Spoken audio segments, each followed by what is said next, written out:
ভোর হওয়ার আগেই সে মাঠে যেত। রোদ বৃষ্টি উপেক্ষা করে জমিতে কাজ করত।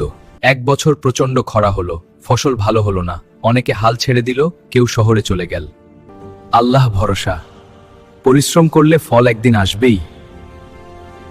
সে সঞ্চয় দিয়ে সে ভালো বীজ কিনল, জ্যাব সার ব্যবহার করল, প্রতিদিন যত্ন নিল নিজের জমির।